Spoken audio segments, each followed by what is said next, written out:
Hi everyone, today we'll talk about how to fix or how to solve the problem of display on the application of Remitly app. You will click on settings. This first page of settings, here you will go to apps, default apps, app settings. In this list you will go down until you find the window of Remitly app.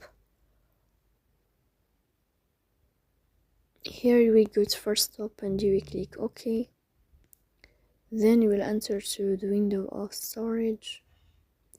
Then you will click on clear cache, but pay attention, don't click clear data because that can delete your account. In the end, you can turn off your phone and you can restart your phone again, so please don't forget to support us by like and subscribe.